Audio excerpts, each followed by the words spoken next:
We'll start by taking roll. I'm Chad Smith. Don Hudson. Melissa Morrow. Mary Elizabeth Kofer. Victoria Johnson. Nicole Marisi. Laurie Mills. All right. We will now take public comments. Citizens wishing to address the Park Commission for items not on the agenda received at this time. Please limit your comments to 3 minutes.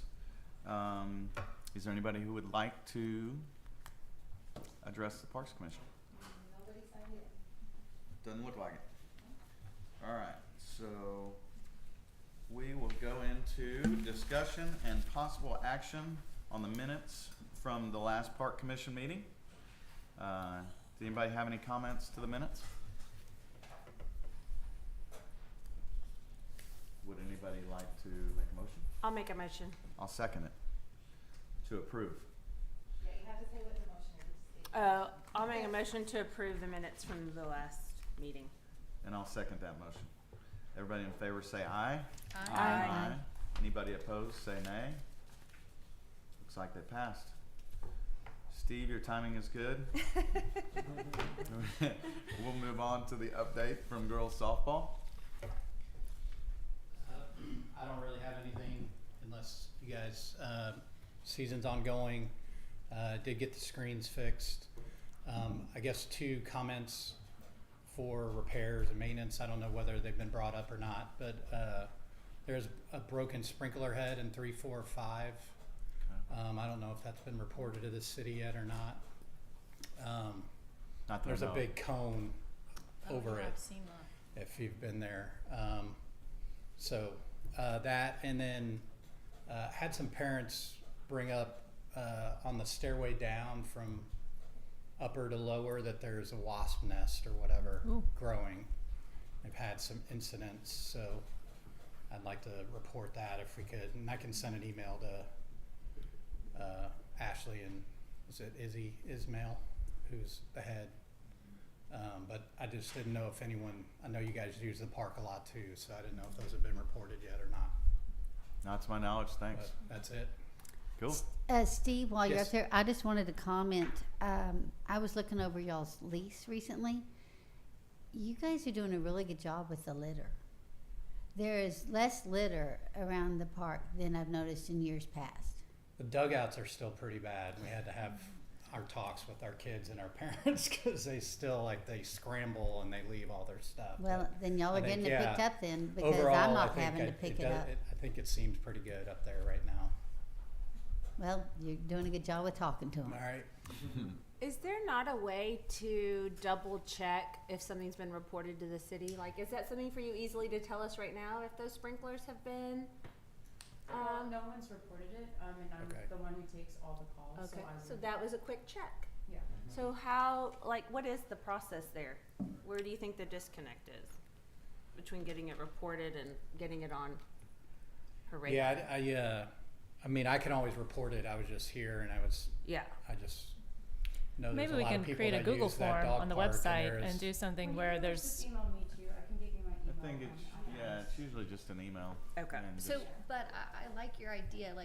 Just do y'all have like a place that you enter work orders or things like that, like a We spreadsheet? do have work orders, that would be through, the software that I use for utility billing, and, we have like a code that's kind of for maintenance, so it's something that's kind of already, it already has a process. Okay. Mhm.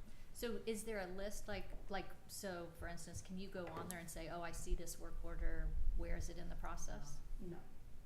Oh. It's not available, it's You only need to for, call the city and Mhm. Steve will mail it, and she'll Oh. write the report. mhm. Yeah, and I guess my bigger concern is people not knowing how to tell you there's something wrong. Yeah. But it sounds like once you hear something, you just email. Usually I would, yeah, I mean, Okay. I don't, is he go by Ishmael or Izzy or? Izzy's fine. Yeah, Izzy. I don't have his connection, but when Vicky before he here. was here, I had Vicky's connection and I would text her.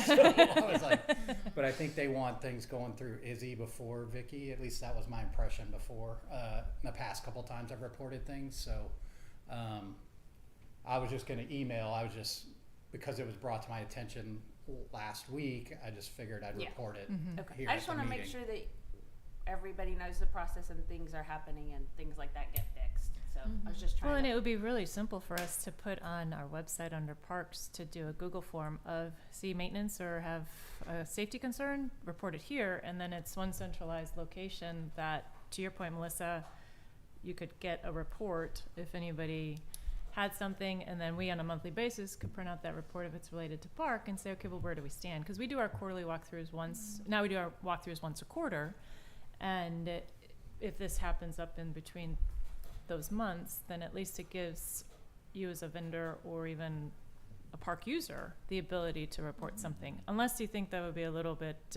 time consuming or not worthwhile. That's Yeah, and the yeah. user, I guess, so I had a parent or two, but then I had a dog, and it was when I was there Friday fixing the last part of the screen. Dog person came up to me and asked me if I worked for the city. I was like, no, I'm just with the softball. You do. Well, you kind of do. You kind of do. But they were the ones that reiterated the wasp nest, and they said they had called. They told me they called twice and left a message, Okay. and hadn't gotten any response. So Well, and who knows if there aren't two wasp nests and they knocked out one and the other one. correct, yeah. I don't. Yeah. But But yeah, usually I just email, but any other way, and I just don't know like who else is using the park report stuff. So we're saying then, if something's broken, to email, to go to a website. What is the deal? What are we? We're deciding? trying to decide if it makes sense to put something up on the website where people could self-report, and then the city would have it. I don't think people will do that. I think they'd rather have a phone number to call. And with So- that, they could just call City Hall and then I would be able to relay that message to Izzy. There's That's another in the broken process. sprinkler head on the corner of Nixon and Gentry Drive where a truck ran over it. You can see the tire tracks. They cut that corner too sharp. So again, Awaya, we have a simple Google sheet that basically someone reports it, and it can be that Izzy just puts it in the sheet, and then it's the date, what it was, and then who is responsible for fixing it, because that's always nice to know, and then sort of where you are in the process. So it'll be like, have contacted plumber, have contacted electrician, and then marked off, done. Right. I like that. So they could call in or they could go there, but it needs to go there ultimately so people can Yeah. track it. Yeah. I like that. Well, way back when we were doing monthly walkthroughs, I think I did create an Excel spreadsheet that we would upload any reportings to it and then try to disperse it amongst the crew who would be responsible for it. And it was a tracking system to us as the park commission of where do we stand in this. And literally we were generating work orders. I was working with, at that time, maybe Sharon, I can't recall, to generate a work order to say, where is this in the process, so that we knew what was happening on our end. Then that gal said, well, that's a little bit cumbersome. So just report it here, and then you can ask kind of where it stands. But if we don't have a centralized reporting system that allows us to stay in checks and balances, what's the simplest way to go about that? Because if a phone call gets dropped or it doesn't get reported into a database, then it can just sit in perpetuity until. And I don't want to overcomplicate this, and I know this is probably not the rabbit hole we were going to go down Right. today, but thinking also about the times that I've done my walkthroughs and all the things that I said in the previous walkthrough still weren't done.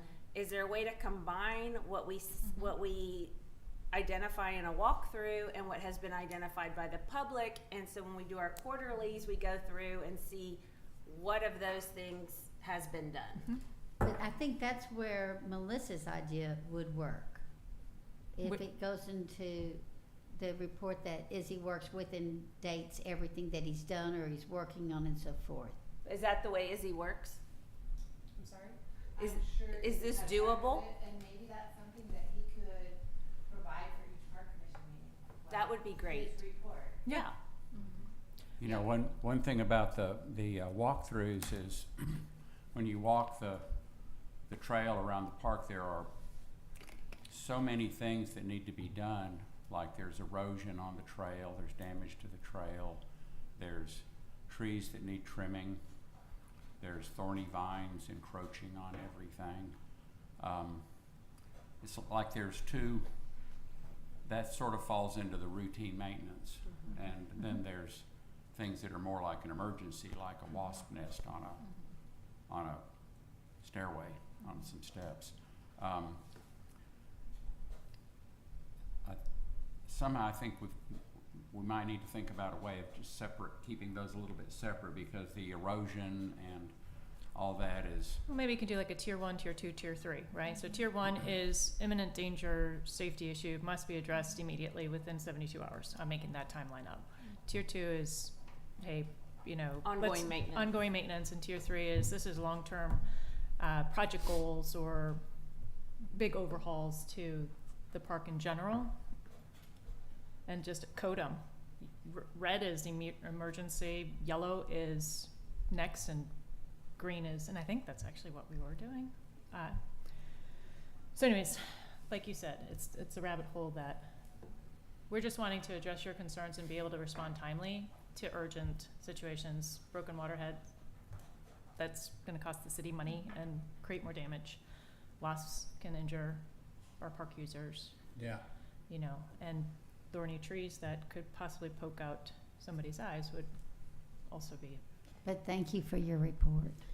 Yeah, no, I'm evidently not there as much as I know there's some of you up there every day sometimes, and so that sprinkler I think has been leaking for a while, and some of my coaches have mentioned it, so I figured somebody had reported it, but it sounds like not, so I'll just email again.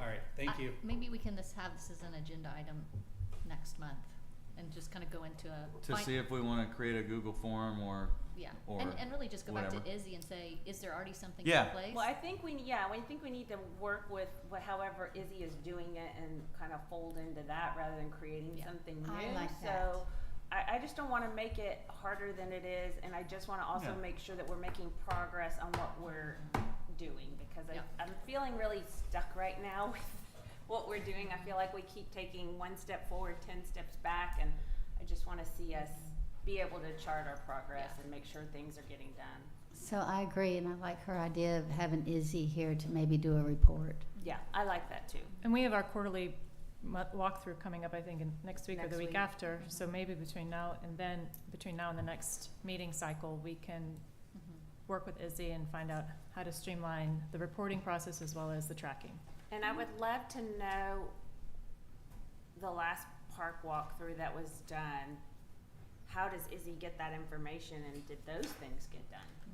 Yeah. I mean, do we have access to those Izzy might not have been here reports? yet, because if it was in July, Vicky was still here. Yeah, but did it get done regardless? Right. Like, I don't know.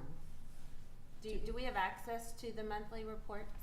For when we used to do monthly walkthroughs, they're now quarterly, but like, is there a place on the website or that we could go pull those? No.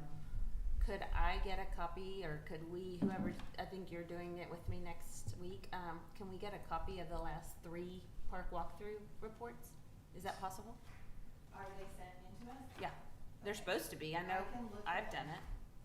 Okay, thank And you. maybe that they I said have that they never received received one. I did one once. It went to Ashley. If there We was- did one. Yep, I know we did one. I did one the last time. I think I was by myself maybe, but Who did you send it to? Just, probably Ashley? Vicky and Ashley. Okay, I'll look. Most When is likely. the next part, what is the date of the next part walkthrough? We do it we team up 2 people at a time, and you can sign up. And so they can send you the calendar where you sign up for a park walkthrough. I'm wondering when the next one is scheduled for. I think Tomorrow. in the next 2 weeks. It's tomorrow? Isn't it tomorrow, the next park walkthrough? I'll tell you just one It's on my second. calendar. And it's, these 2 are doing it, so. Is it okay if I tag along if I'm able? Just to get familiar with what the park walkthrough is. Yeah, as long as we don't violate quorum. Yeah. It's the 18th 18th. at 10:30. Thank you, Lori. Sure. October 18th. Yes. Can we turn down this speaker? It feels really loud. Does it feel loud to you guys? I'm trying to stay back so I don't scream when y'all see her. Okay, I think we can keep So going. a quorum's 4, so if I showed up, would that be all right? Yeah. Sounds good. It's real casual, Victoria. Okay. All right, next up is agenda item number 4, discussion and possible action concerning park rental rates for adult fitness activities. I know on our agenda we had a couple of attachments next to those. One was the proposed fitness fee structure, and the other was commercial use application. So, Melissa, Sure. you want to take this? Sure. I know, I see Misa's here. I attached what the Austin Park Spring Rec uses for theirs, so you could really see what their fee structure is. Theirs is, which is really our, obviously, biggest competitor for classes that are outside in the park. And if you go to, I'm trying to remember which page it's on, that tells you exactly their fee structure. Nope, I must The have gone City past of it. Austin. Yeah, this is that City of Austin one. But their fee structure is, sorry. I'm scrolling too. I'm trying to get there. I didn't. Maybe on page 6, fee per instructor, $50 base Is it page permit 6? registration fee. And then, Yes, okay, yeah, you're exactly right. All right, so theirs is, basically what they do is they have $50 base permit, and then they have a monthly reporting. I think what we were trying to move toward is quarterly. We don't need to hear from them monthly. And then the monthly remittance for them is, if it's 0 to 3 clients, there's no monthly fee. But for people who have more, 4+ clients, it's 45 cents per client. Just back of the envelope, I did a quick calculation of what an annual fee, this is just ballparking it, but I think that Nisa said when she did sort of like, if she did the equivalent in City of Austin Parks, it would come to about somewhere between $1,400 and $1,800 a year. okay. The fee that currently we're charging would put her at $8,000 a year, which is significantly more. And so we're trying to bring that more in line with what the competition is, because we've lost 2 of our other adult instructors, and we may lose Ignite as well.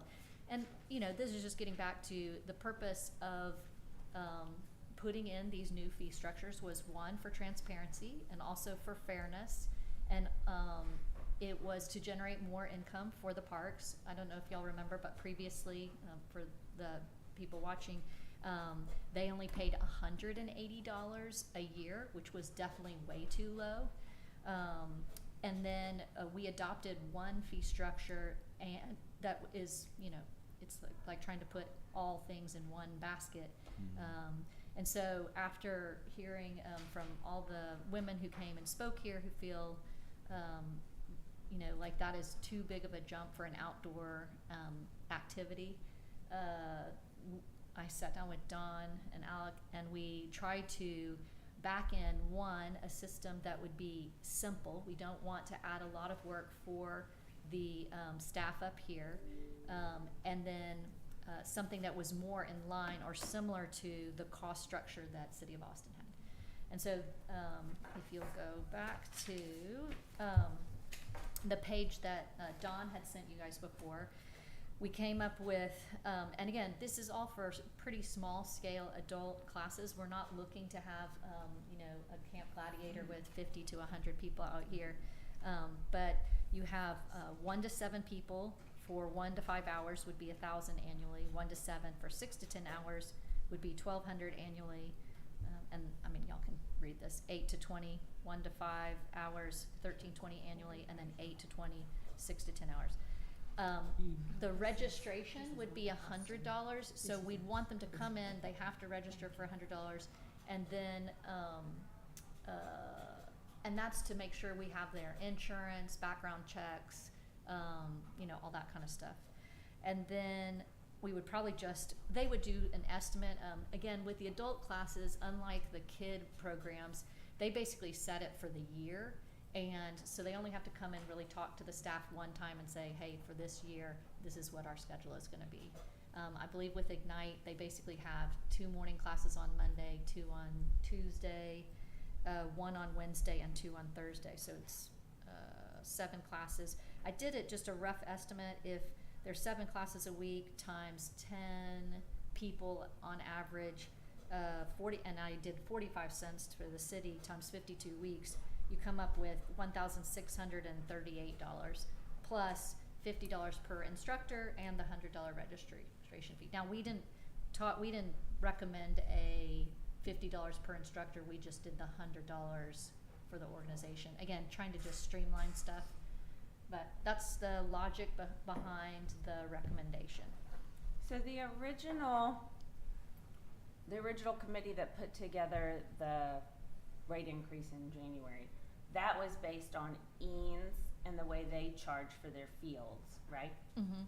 Which And is a on the little, city, to some extent on the city of Austin. We Well, did talk about City of Austin as well. It was also based off of what Western Hills Little League girls softball pays an hourly rate, as well as what City Mhm. Council had put into effect for I-9 to lease. So both of those lease agreements by City Council, when you break it down mathematically, is $25 per hour. And so, That's not true. It's not $25 an hour because the Western Hills Little League agreement is actually a separate agreement, not based on an hourly use. right, Correct. correct. But when you look at the days that they use it, the hours that they're there, and then you take their annual lease amount that they pay to the city and you divide it by those hours, it works out to be around $25 per hour. And I-9 is, I don't think that's true, but we'd Okay. have to do the math, sorry. agreed. It's fine. So that's where the numbers came in, and we went to resident, non-resident, profit, not-for-profit. Are the people participating in Rollingwood, not in Rollingwood, in Eanes, not in Eanes, in the city of Austin, not in the city of Austin? And so that's where Don, myself, and Phil started this. We met with Steve Frank, got his input on it, and we started building this when then Phil obviously was elected to city council. He resigned from here. Melissa came on. The three of us took it. We continued numerous meetings, at least 5 or 6. We took out a lot of categories in We the took course out- of those meetings. Correct. We had to simplify it. Mhm. 8 categories or so, and Mhm. that was looking like a nightmare for administrators, Yeah. so. One of the things that I remember we were aware that increasing the cost could cost us some of our small vendors. And,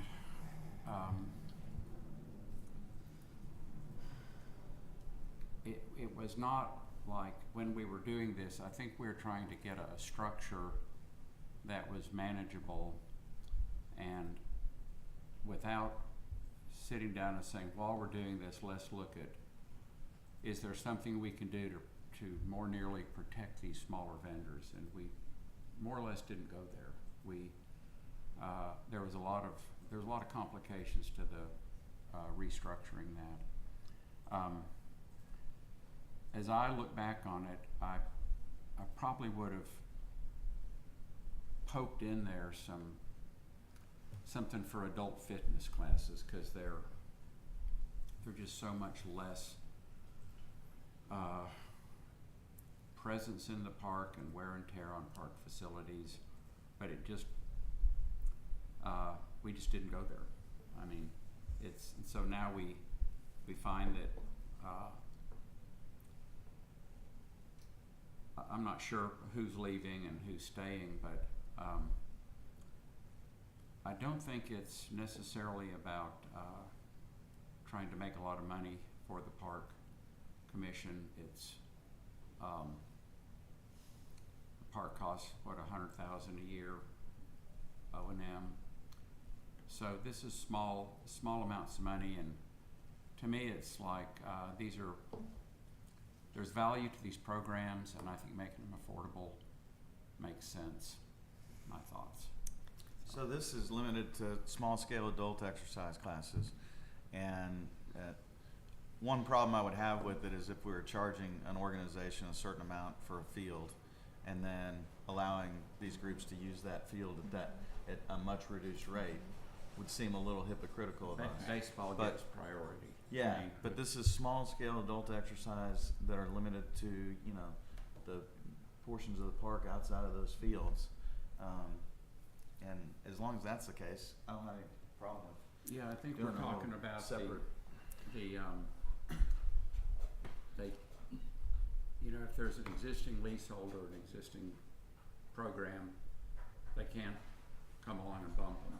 Mm-hmm. And I know Ignite uses the pavilion, and they use the paved Field house. area at the field house. Mhm. So I'd like to speak one more time on this. My background is in physical therapy.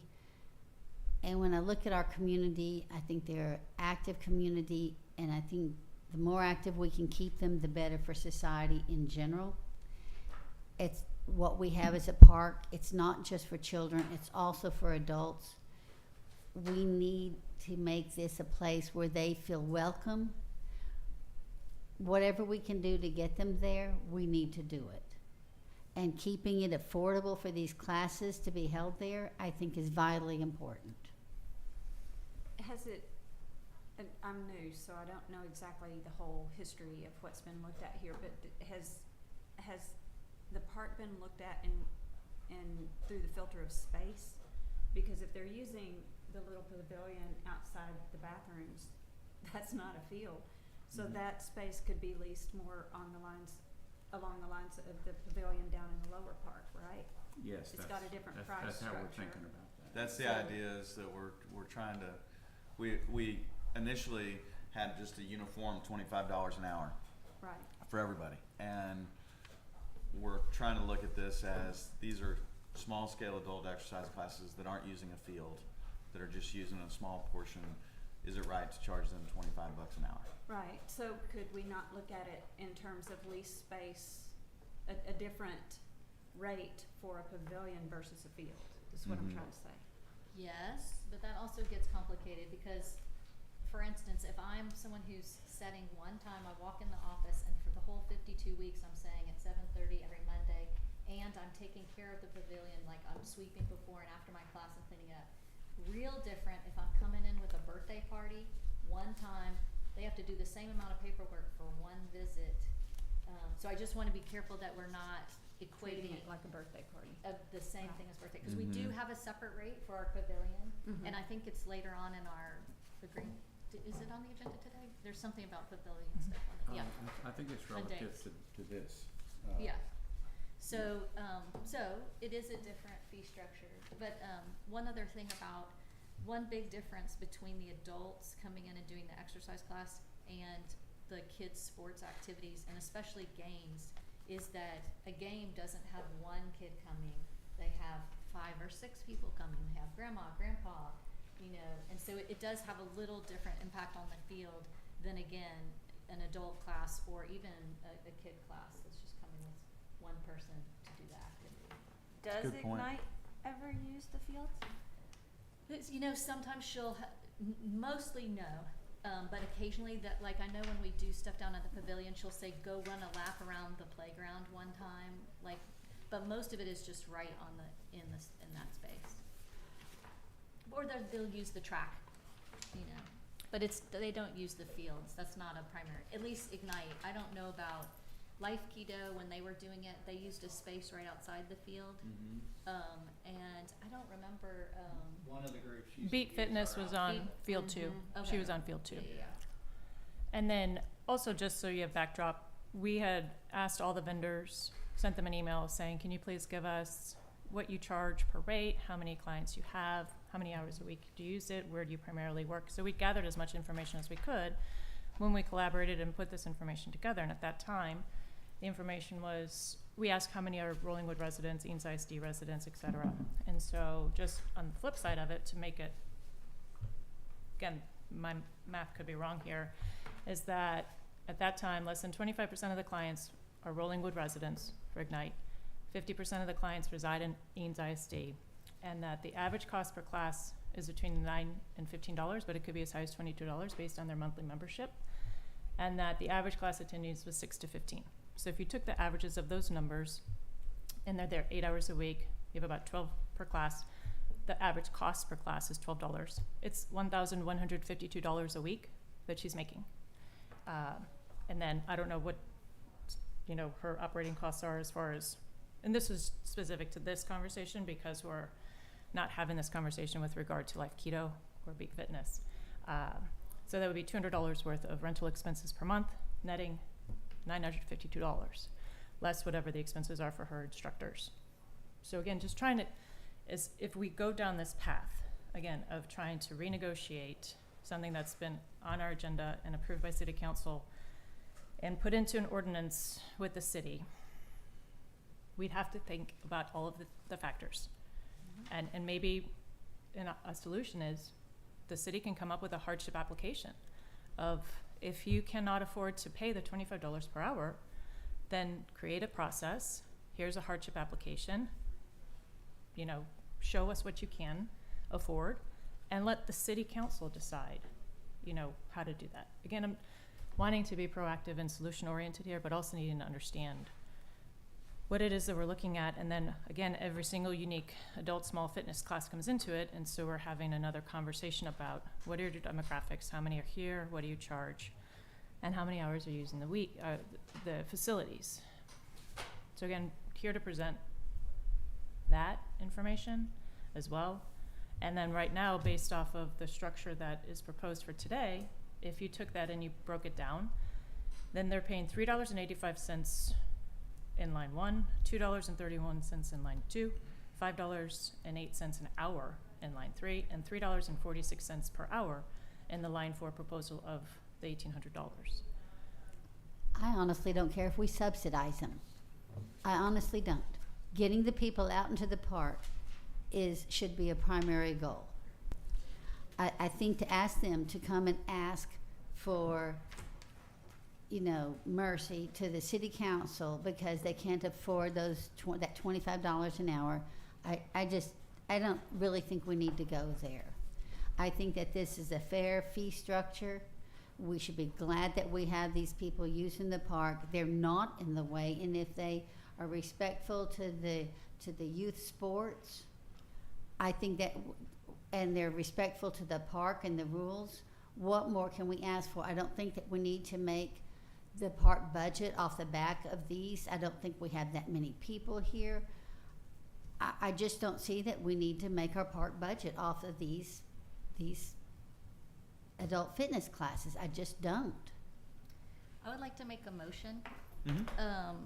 to introduce another fee structure for small scale adult classes, using the recommendation as listed, the 1 to 7 people for 1 to 5 hours for $1,000 annually, 1 to 7, 6 to 10 hours, $1,200 annually, 8 to 20, 1 to 5, $1,320 annually, and 8 to 20, 6 to 10 hours, $1,800 annually, with a registration fee of $100 and fees to be paid quarterly.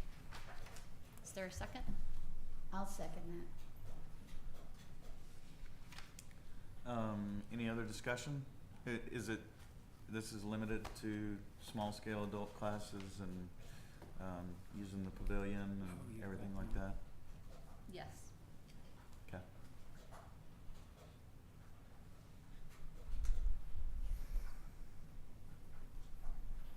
Do we have a second? We I do. second it. There is a second. So motion is made. Everybody in favor, say aye.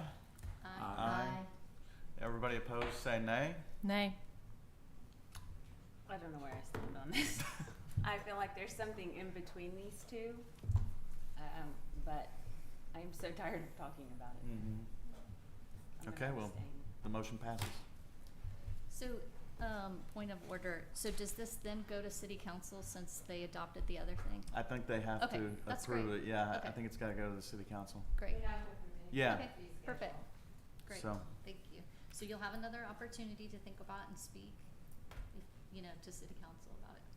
And I mean, to me, it can be adapted. This was just, yeah, We're this is trying to just You're the basing it off the fees. city of Austin. We are not the city of Austin. 45 cents per person. Anyways, next agenda item. Next agenda item, discussion and possible action to allow pavilion rental during the weekday when school is not in session. Yes, that would be something that I'd set on this, and we were not able to get to it at the last meeting, so I asked for it to be carried over to this meeting. There have been several requests that when school is not in session to rent the pavilion for a party, a Rollingwood resident, specifically the one that I'm recalling. And there is no availability to be able to rent on a non-school day, during a summer break, during a Thanksgiving break, a winter break, a spring break, because the way our ordinance is set up and our rules for renting the pavilion state that it can only be on a Saturday or Sunday for 10 to 12 is the time block, or 1 to 3, I believe, off the top of my head, or maybe it's 2 to 4. And so with that coming up, it's really difficult for a family to plan only on the Saturday or Sunday, and especially if you don't have school in session. Again, the idea here is to make a consideration or have discussion about, would we be willing as a city to allow a non-weekend rental of the pavilion, not to exceed the 4 hours like we already have set up in our ordinances and our rules, but to allow that flexibility. So, for example, this Friday, there's no school for Eanes ISD, and it's a beautiful day out.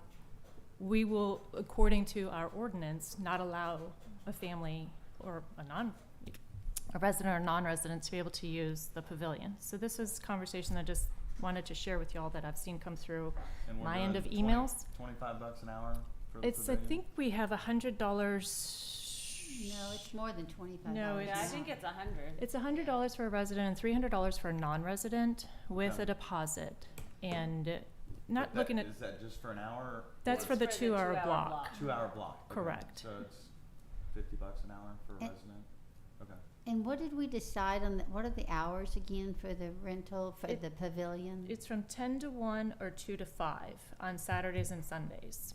And again, it would be the same 3 hour block, Right. but it would be saying that on a non-school day, that you would be able to rent the pavilion, because right now it's a first come, first served basis. So if somebody wanted to come in and have a birthday party for their child at the pavilion this Friday because there's no school, the city cannot say you can do that and you can book it and you can pay for it, because our rules say it's only Saturday, Sunday. And so their direction is it's a first come, first served basis.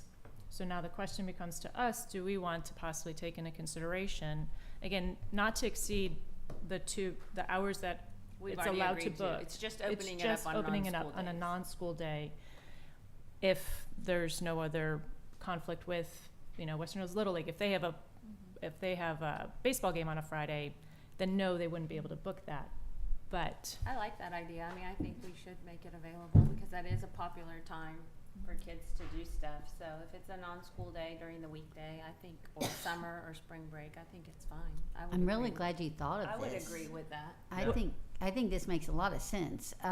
Well, it was a Rollingwood resident who wanted to have a laser tag party for her son on a Monday when there's no school. I think it was probably like or Labor Day or something. And she emailed me 'cause she knew that I was working on that process. And I said, you just go with the city. And the city's like, well, it's a first come, first served basis. So again, there's a desire and an interest to be able to fulfill that as a reservation, but we don't allow it because we've restricted it to Saturday and Sunday use only. I would make a motion to open that up to other days of the week. I would second that motion. Discussion, could we have some? Yeah, discussion. Several things come to mind. One is that if we were doing that, say, over spring break or the Christmas holidays, we could wind up with 2 parties a day, 7 days a week. Well, that's what we're saying. We're not changing the hours and the frequency of what it could be. So it could be a Okay. maximum of 2 parties or whatever. Two parties a day. I think, yeah, I whatever. don't know that that ever happens, Aren't we does it? we're taking the weekend hours and we're extending them for the entire week when it's not school days. Correct. So that puts a load back on a parking load on the neighbors along there. Maybe that's not a big deal. There's plenty of parking that's available, and And we I have think lots. they re-yellowed those. Well, it's 10 to No 1 parking and areas. it's 2 to 5. So it's during the Yeah. work day hours. So it's not necessarily going to affect the post-work traffic that residents coming back to their home because the last party time slot ends at 5 p.m.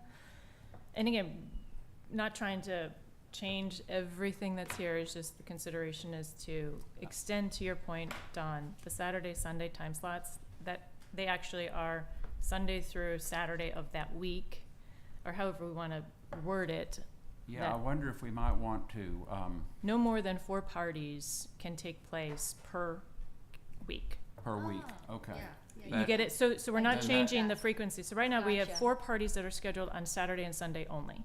So if you're looking at October 7th and we got 2 parties scheduled, well, that would only allow you 2 more parties for that week to schedule. And on Monday, we don't have school either. So again, starting that week on a Sunday, you could, if 2 parties were to schedule on that Monday, you would only be allowed to have 4 parties total in a calendar week. And we can decide if it's a Sunday to start and a Saturday to end, or however we feel best to propose that to city council. So what's been a problem in the past has been parking for the neighbors, and that really comes to my mind, and the trash. But if we still have just the limited number of parties, then that's not creating a bigger burden for the neighbors.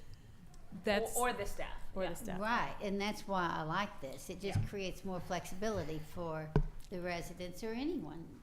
Correct. to So no use more it. than the 4 parties could be scheduled in a week, and the time slots would remain the same. The cost fee remains the same. It's All we're just doing is opening opening days. days to make it available. Is there a party size limit at all? We said 25, I believe, or 20 to 25 people, I want to say, is what we agreed that this is meant to be a benefit for the residents and not bring in parties from outside and, you know, Thousand person Yeah. parties? yes. You know, that's really, that's not controversial in my mind. Yeah. Great. So Let's that's- All right, take a vote. we got a motion and we got a We second. keep it moving. Everybody in favor say aye. Aye. We don't know what the motion is? No, I said what the motion was. Is that if it is a city holiday, there's no staff available to check on the pavilion or anything. That's a prior great to point. or post, so keep track of when it's a city holiday as well. Well, maybe we exclude city holidays to start this off. Is that because we don't have the staff to support it? That Well, makes the sense. thing is, though, I think already that situation is Oh, happening. it is, because it's a weekend. Saturday and Yeah. Sunday. Saturday and Oh, Sunday. You're yeah, right. it's already You're happening, right. so Think- that's Yeah. a good You're right. point. Yeah. You're Okay, right. I think we're good. All right, I did think anybody it was- opposed? Motion passes. Next up, discussion regarding holding park commission meetings in the summer months. Do we know who brought this one? Me. Yeah. Well, I feel like sometimes there weren't people here that needed to be here for some of the issues. And so it seems to me that with so many people taking vacations, I think we could do a better job of planning. That there don't seem to be that many emergency park commission issues. I think we can plan accordingly, and I'm open to hearing if somebody thinks this is wrong, but I think we can plan accordingly and do our business the other 9 months of the year. In fact, historically, I don't believe the park commission used to meet during the summer months. I agree. I don't think that we were meeting during the summer months. I think when the pandemic happened, we had the ability to be virtual, and so we just kept those meetings going virtually because we could not meet in person. And at least That's when I correct. first joined, Yeah. the summers were, our last meeting was in June, we'd come back in August, or May was our last meeting, June, July were off, and then I think we came back in August or September, so. Oh. That's true. You know, I mean, to it's go been like 3 that months since- without a meeting seems like a long time. Maybe, just a thought, maybe we could have one meeting in the middle of the summer. I do agree that some of the summer meetings, there were pretty thin on agenda items. Mm-hmm. I think there's value in even having a short meeting with whomever shows up. The summer meetings don't have to be hefty. What if But we just took that June seems and like a July long off? time to go without just touching on some of the. So are you proposing, just to keep the meetings as is going through the summer, or do No, I you wanna think- just do June and July off, or what would be adequate? Would it be if we took summer off, we'd take off June, July, August? Is that kind of how that would run? Well, I think we I can think make we're, it it's up whatever. for discussion. Is See, that I'd how- say, since we do the first, I'd say meet June, cause that's, you know, most people are still in town in that first one. I'd definitely take July off. I think July is, I agree. and then we could put our August meeting to be after Ames ISD comes back in session, So maybe the Monday after Eanes ISD comes, and so it would just be that one August one is, happens a little late, and it can be canceled if we don't have anything for the agenda. That makes more sense to me. Yeah, I'm fine with that. If something comes up that we really need to talk about, it doesn't seem like that has happened in my time here, but Can we call an emergency do we have the meeting? ability to call it like an emergency meeting? Does anybody have any idea? Yep. Probably so, huh? Yep. Okay. We don't have very many emergencies, to Mary Elizabeth's Yeah. point. There's those thorny trees. There are wasp nests, and I'll be willing to go over there, Yep. Yeah. send my kid over with a spray Wasp can if nest needed. meeting. Well, and just for our own, it's kind of like, when do you put a budget session in? Make sure that we don't have it, we just address things during the school year as much as we can and not put big things on the summer agenda. Is the budget meeting in September? Is that right? Yeah. So if you skipped, if you had an early June, skipped July and August, and then picked up the September meeting, school starts around the 20th of August, Mm-hmm. Mid-August, yeah. typically. Yeah. So that would put us, we've skipped two meetings, July and August. Does that make any kind of sense? It's actually Yeah. skipping nearly 3 months. Yeah. Mary Elizabeth, you want to make a motion? I make a motion that we adapt our schedule for park commission meetings and not have a July meeting and change the date of our August meeting to coincide with the Eanes school schedule. I'll think we should- second that. Discussion? Discussion. Unless there is an emergency, in which case we can hold a meeting then, Sure. if there is a I think quorum. that goes unsaid. I'll still second that. My kids are old men with their own kids now, but my experience with the first week or two of school is it was pretty hectic. And seems to me to try to plant a meeting during that first week or two of school could be difficult. I know we already have a motion in place, but I'd propose let's just hold that to the September meeting, which would come first week of September. So we're off July and August then, and then we would come back the Monday after Labor Day. But there is a motion on the table. I don't know. Well, how we'll adapt it. If you feel comfortable not doing it in August, I think we could all agree to that. So are we on for June? Yes. June, So and then can I take July change, and August can I off. change my motion?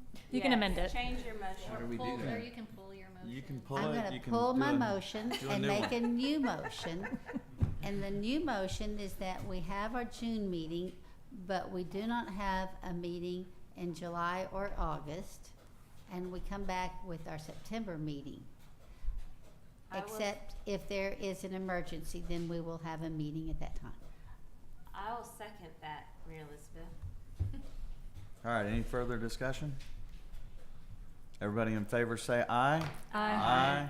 Anyone opposed? All right, that one passed. Good motion, Um, Mary Elizabeth. Yeah. Agenda item number 7, discussion and possible action on the regular park commission meeting day. This was me. Okay.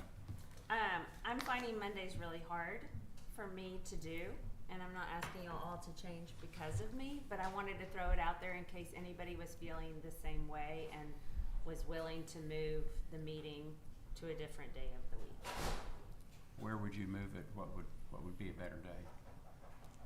I really don't have a preference. It could be Tuesday, Wednesday, just Thursday. not Monday. I not just Monday. cannot do Thursdays or Fridays. Okay, that's fine. So Yeah, I maybe don't a like Tuesday or Fridays either. Wednesday. I can't do Tuesday. That's Okay, so okay. that looks like a Wednesday. Okay. Anybody else have a problem with Wednesday? Would we keep the same time? Yeah, could we push that to earlier in the day? I'm okay with this, but I know we moved it here because of it was Correct. Well, I think when, conflicting with some work schedules. yes. What's the earliest that the city staff could do? I would say 9:30 or 10. 9:30 is what we used to do. Yeah. I like 9:30. Well, Well, Chad, what do you think? Because you also have a work schedule that's right in the middle of your morning. It is kind of in the middle of the morning. Lunches usually work better. It's just a time when everybody's cutting out anyway. Well, what if we did it at 10 or 10:30? That's still in the middle of your morning, your work, isn't it? Mm-hmm. I'm also okay What with about an 11:30. 8 a.m.? Like, what would it take on the staff's? I got- can't do an 8 a.m. I've got 'cause kids we've going got to kids school. getting off Yeah. of Okay, school. sorry. Yeah. Yeah. 8 a.m. I got kids. I'm just The teaching them to same get on the meeting bus time works themselves. for me. Would a 2 o'clock be any less stressful? Because then you just Is roll everybody, into. is there anybody that's struggling with this time? On Wednesday I would, but again, I can try to see what I can figure and finagle. This If the time being 11:30. 10:30, 11:30. Been 11:30. 11:30. What about evening? An hour? I can't do evening. I don't Okay, want okay. to do evening. Go ahead. First Wednesday is planning and zoning, I believe, at 6 p.m. What about second or third or fourth of the month? Third is city council, So second Wednesday of the month? possible.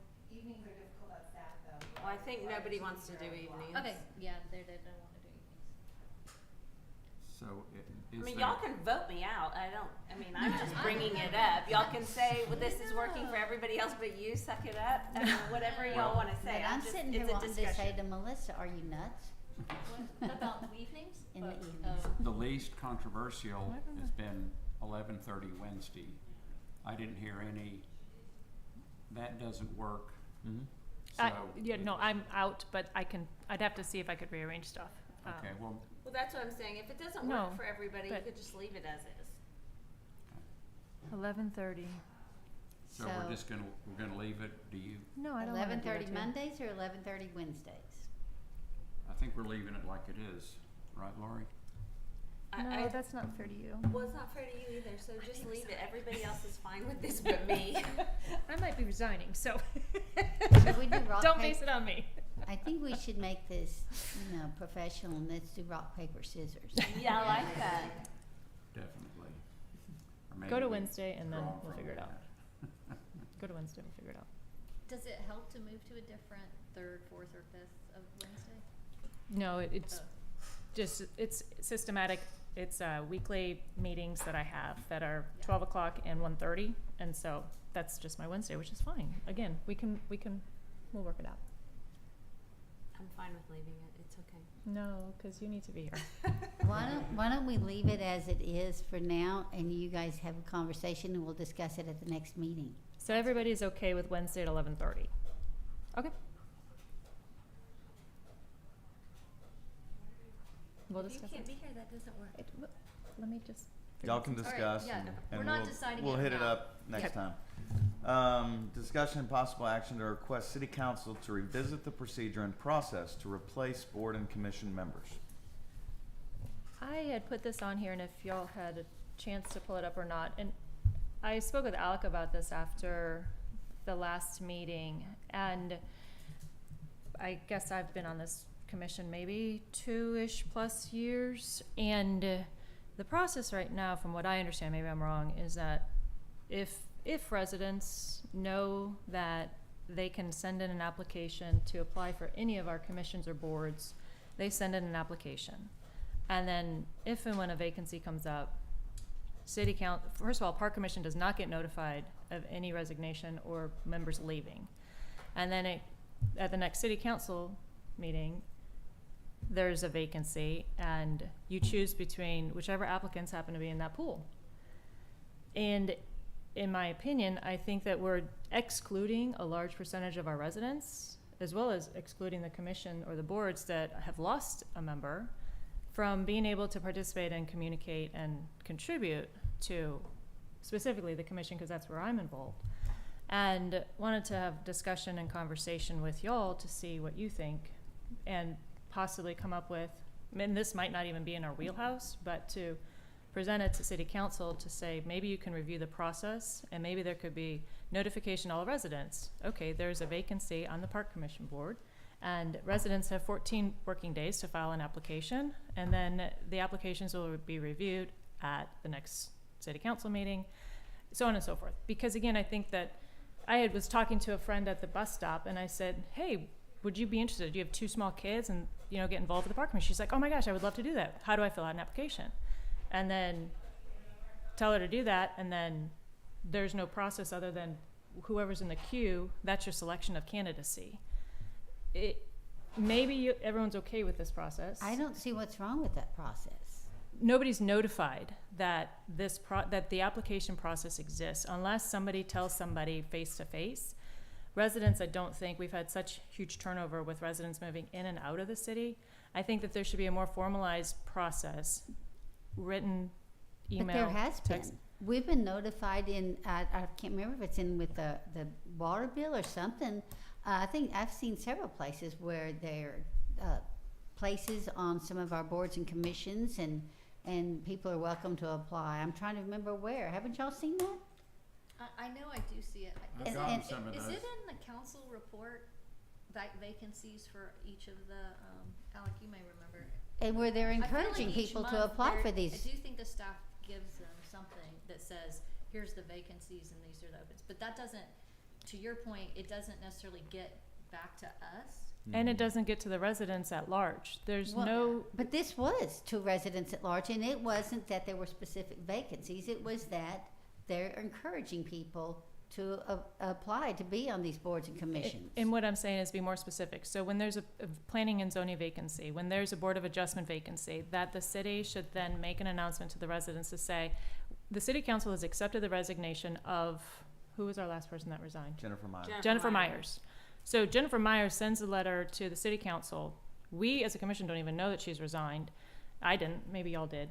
And then city council gets that letter, accepts her resignation, and I'm not picking on Jennifer, wherever you may be. But it's this process, right? And so then they say, okay, well, we have a vacancy now, and there's 2 applicants in there.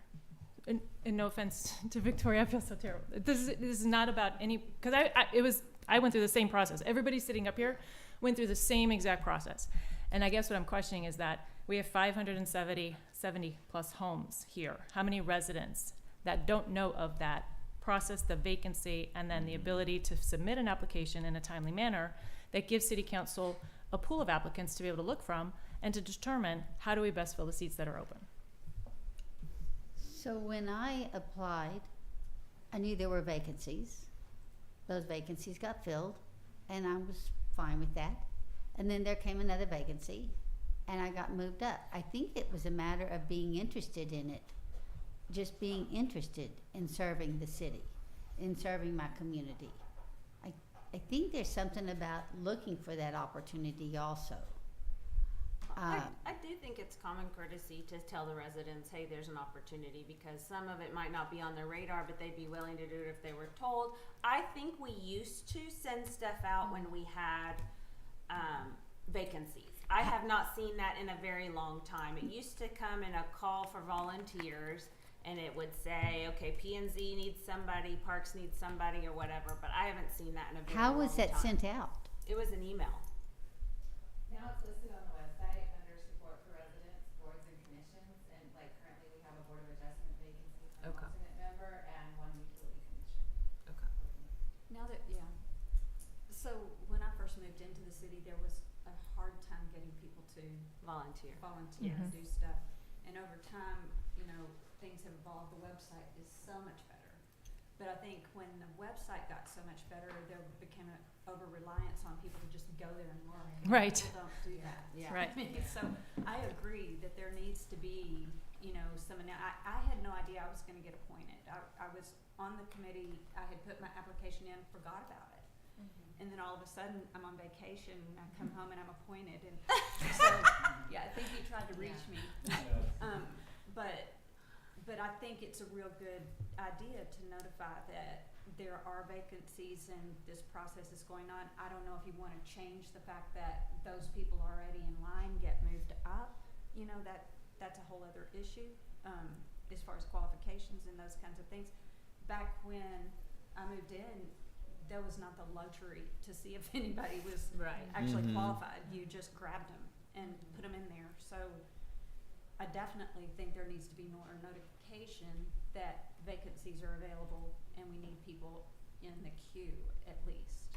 And to, common courtesy, to Lori's point, is to notify the commission at large that, oh, by the way, Jennifer Meyer resigned. And if you know of residents that may be interested, have them file, spread the word, and have them file an Yeah. application. Yeah. But to be blindsided, Yeah. the I don't kn- commission's not informed. I don't know how much power we have to change the process, but I didn't know anything about Jennifer I didn't resigning either. I didn't know anything. and Yeah, I didn't Victoria either, coming yeah. on or anything like that. And There definitely needs to be better communication, at least within the board.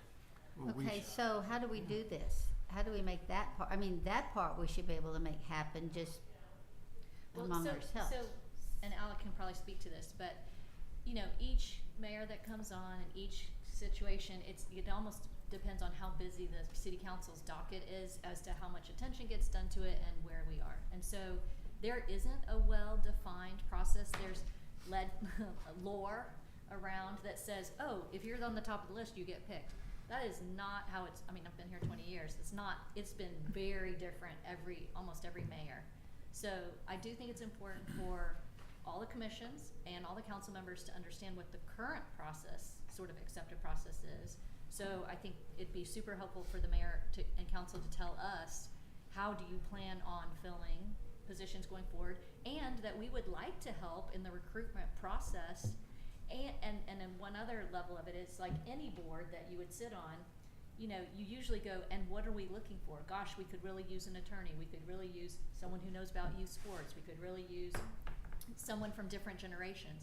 So being intentional about recruitment, again, these are all sort of luxuries. Yeah.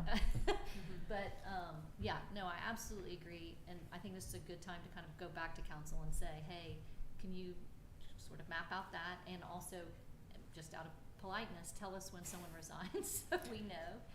Because we've had 3 commission in the last year, and not on any occasion have we been notified. Yeah. And It's a little embarrassing It too is. when people come and ask you about it, and you're like, "What are you talking about?" You know, we could just have this is the current park commission. When and if I decide to resign, I'll let everybody know at a meeting. You well, know, and I that's- think there has to be a time. So when don't know when if we Jennifer need- resigned, I don't know. I think I put all the links in here for it, just as a timeline. Here's Mm-hmm. the timeline.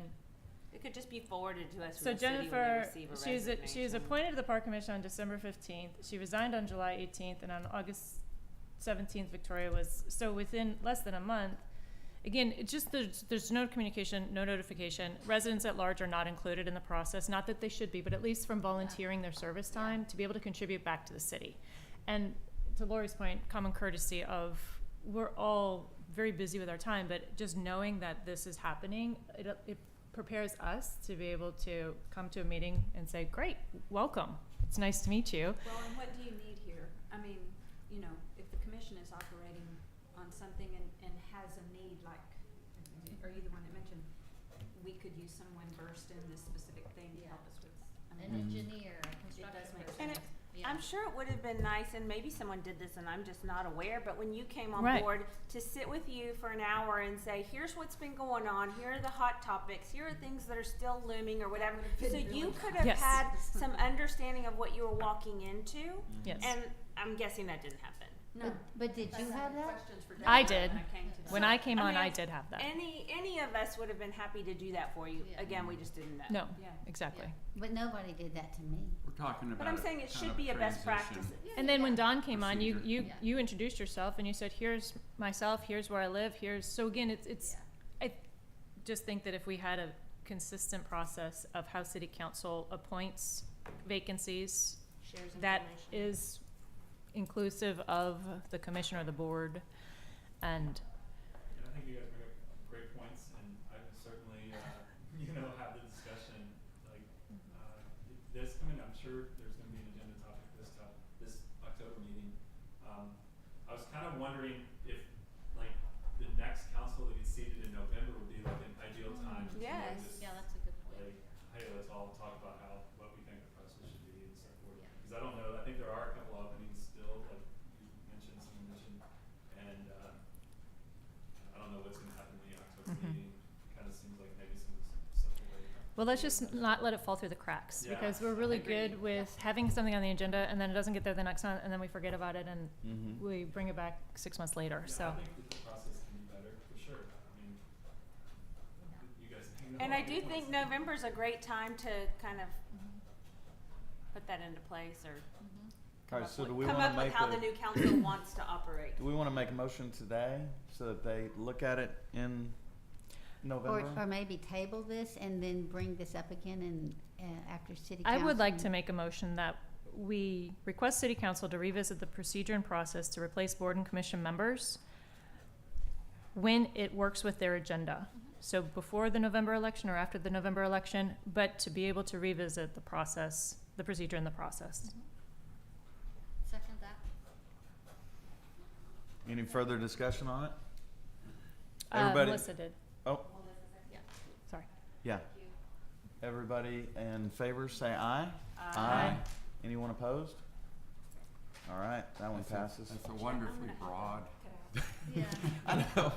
See, I like it. Bye, Victoria. Thank you, Victoria. Thank you. Update from Park Amenities Subcommittee? Who's on that? I don't know. Victoria and Mary Elizabeth. She said we- Okay. Well, we'll What? table that until the next meeting. What was park amenities? Was Wait. that the? That Wait, was there's gotta be about more than setting one up a person if it's a coffee committee. bar. Oh, the It's coffee Mary bar. Elizabeth, and weren't you working with, It's Victoria and Mary Elizabeth. Oh, well, Mary Elizabeth, do you have information on that? no, Okay. let's table that. Okay. All right, last one, discussion and possible action to recommend RCDC park event amenities and promotion project. Wait a minute, isn't that what we just, did last month? yeah. There are two Isn't this, aren't 9 and 10 related? issues about amenities. Go look in our minutes. I Didn't we think pass they're the this same thing thing. already? Barry Del Cambry, or, Uh-huh. and Mary Elizabeth and Victoria were supposed to come together from the RCDC side and the Park Commission side to figure out. That's what, these two are the same The thing. suggestion we made last month, I think, was to try to utilize the field house since it's been cleaned out, Mhm. and to bring in something there. October 28th, if I recall correctly, Steve, is what you said is a big day for games. Well, Little League's always there. That was just a Saturday. We have all home games, so get A lot of good amount traffic. if that's what you would like for that event. That's what I call off the top of my head for the minutes from last month. but- So yeah, in the minutes of last month, the motion that was adopted was that we pursue with the RCDC the idea of the park amenities and promotion with certain guardrails and discuss possibly approving and finalizing at the next meeting. So it was not finalized or approved to go back to city council for them to look at it and approve RCDC's funding of the park amenities project. It was not. It was not. It was pursue the idea with certain With guardrails and guardrails. discuss the possibility of approving and finalizing at the next meeting. So this is the next meeting. So it has. So it sounds, but doesn't RCDC sort of need to, they're part of the, we kind of need them to say. Correct. Are you What they ready? want Yeah. and That's why yeah. the- So let me Yeah. talk to Brian Ryder. Yeah, Get- if let me- nobody's had that Yeah. discussion, it's Yeah. not worth talking Yeah. about right now. Yep. Okay, so table that as well, and I will, Okay. work with Victoria and Brian Ryder. Yep. All right, Look I at make a motion us. to adjourn. I'll second that. Anybody opposed? Look at you, almost Yay. 20 I minutes. know. That's I know. pretty darn good. We are adjourned. I love it. Yay.